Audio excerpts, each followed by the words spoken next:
내가 송영길이라도 안 들어오겠다. 이재명한테 열받아서. 그렇게 지역구까지 내줘가면서 정말 살신 성인으로 몸바쳐서 이재명을 구해준 사람인데 막말로 생명 연장의 꿈을 이뤄준 은인이나 다름이 없는데 이런 식으로 내팽개쳐 지니 나라도 열받지. 저 같아도 안 들어옵니다. 엿먹으라고.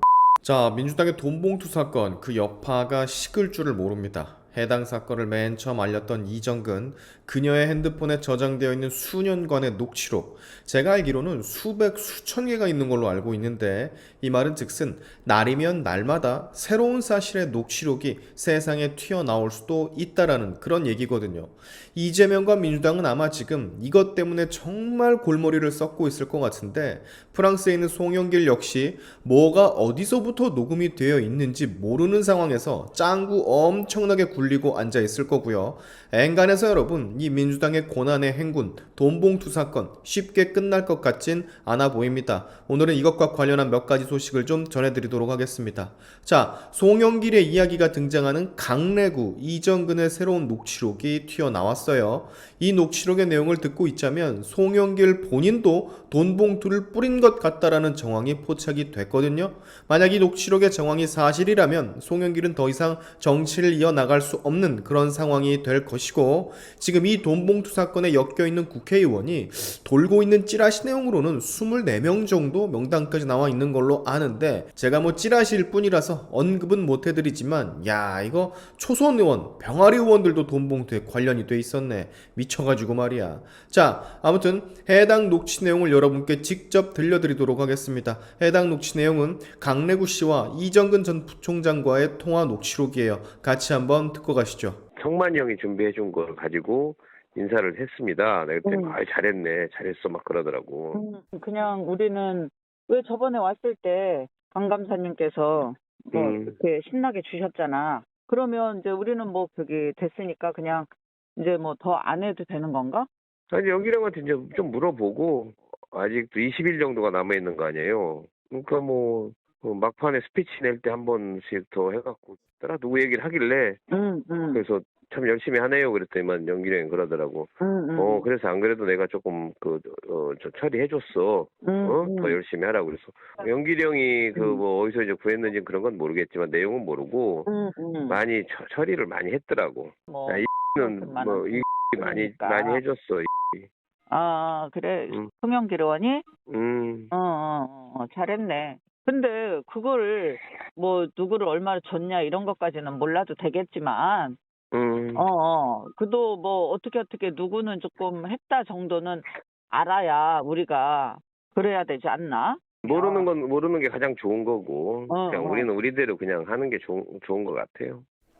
자, 상당히 구체적이죠, 여러분.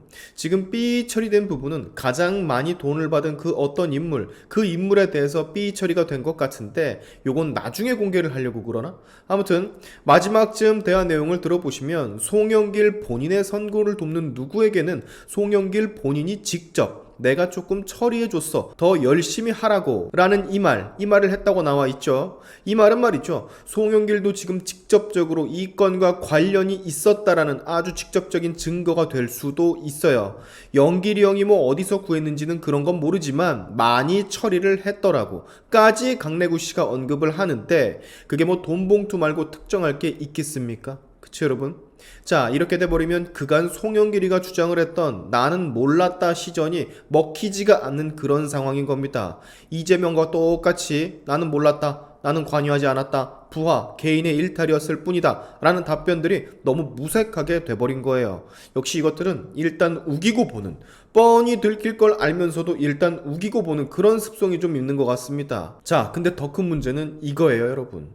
이런 녹취록이 있잖아요. 이정근 전 부총장의 핸드폰에 수만 개가 녹취가 되어 있다는 사실. 물론 그 많은 녹취록이 전부 다 해당 내용의 녹취일 리는 없겠지만 그가 일상적으로 했던 통화 내용들도 다 여기에 포함이 되어 있겠지만 송영길이나 민주당 쪽 입장에서는 이 해당 녹취록에 송영길 말고도 어떤 이름들이 나오는지, 어떻게 그 인물들이 언급이 되는지, 그리고 어느 선까지 내용이 오고 가는지 아예 하나도 모르고 있을 거란 말이에요. 그러니 대처를 당에서 할 수가 없지. 그래서 민주당이 우리 당에서는 한계가 있으니까 검찰에게 공정한 수사를 요청한다고 했던 거고요.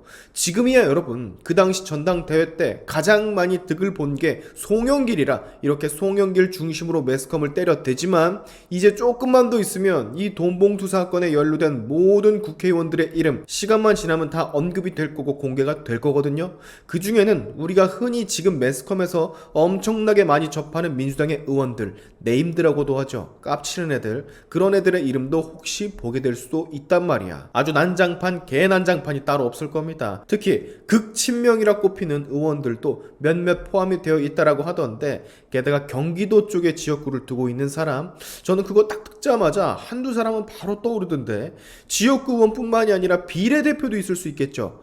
얼마 전에 우리 장해찬 청년 최고위원이 민주당 장경태, 김남국, 전용기 언급을 하면서 돈봉투 근절 선언하자고 요청을 했었는데, 어찌하여 이 세 사람은 답변조차 없는 건지 맨날 트위터질 잘하면서, 장해찬 최고위원이 오늘 안에 연락이 오는지 기다려 보겠다라고도 했던데 왔나 모르겠습니다. 아마 안 왔을 것 같은데, 왜 연락이 안 오고 왜 이 사람들은 돈봉투 사건에 대해서 이런 반구의 말도 없는 건지 참 궁금하지 아니할 수가 없어요. 뭐 전용기야 비례니까 그렇다 치더라도 이 사람은 다음 총선 나오지 않겠다고 다시 소방관으로 돌아가겠다고 어제 발표를 했더만, 근데 나머지 두 사람은 지역구 출신이잖아.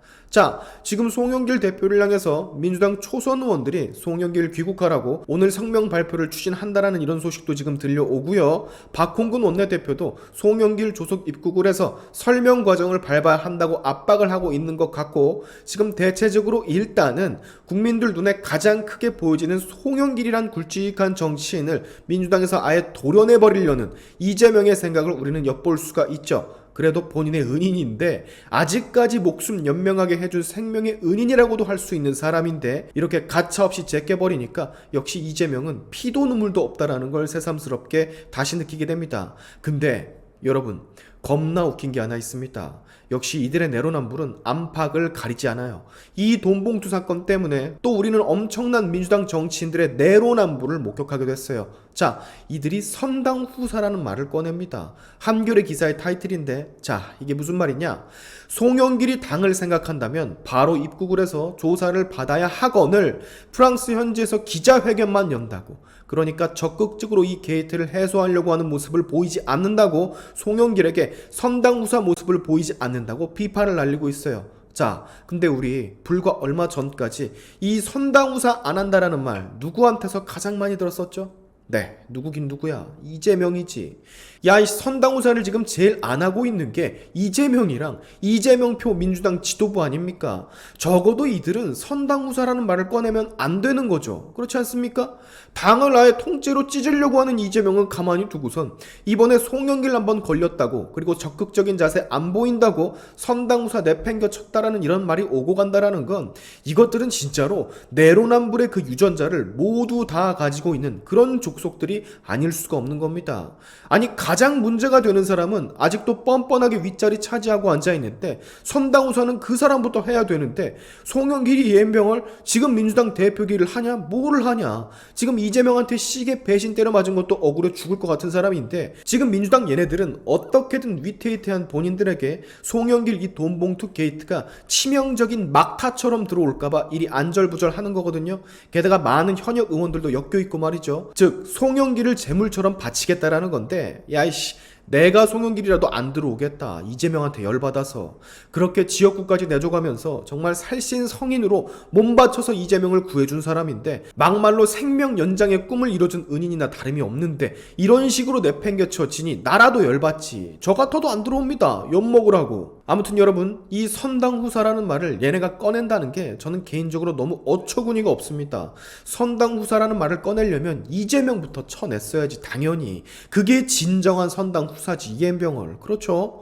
이 보세요. 저번 달에 조홍천이가 이렇게 이재명한테 멘트를 날렸지 않습니까? 송영길이나 문재인 같은 선배 대표들은 선당 후사로 물러났는데 너는 도대체 뭐하고 있냐고, 왜 아직까진 그 자리에 처앉아 있냐고 대놓고 압박 줬잖아요. 그럼에도 불구하고 이재명은 여지껏 묵묵부답.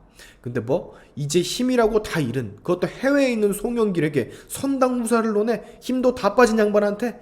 에라이 진짜. 여러분, 양아도 이런 양아가 없는 겁니다. 정말 진짜 한심하네요. 자, 우리는 여러분 역시 오늘도 현 민주당 지도부의 끝을 또 한번 목격합니다. 내로남불의 끝을 우리는 또다시 봤어요. 도저히 고칠래야 고쳐질 수가 없는 민주당만의 DNA인 것 같습니다. 송영길도 송영길이지만 이 게이트에 엮인 수많은 국회의원들, 친명들, 이 사람들은 적어도 내년 총선 이후부턴 다시는 국회에서 얼굴을 보지 않았으면 좋겠습니다. 반드시요. 오늘의 샤인튜브 여기까지 하겠습니다. 여러분의 영상 공유는 세상 밝히는 힘이 되니까 꼭 공유 부탁드리면서, 지금까지 제 영상이 좋으셨다면 구독과 좋아요 그리고 알림 설정까지 꼭 한 번씩 눌러주시면 감사하겠습니다. 다음에 봅시다.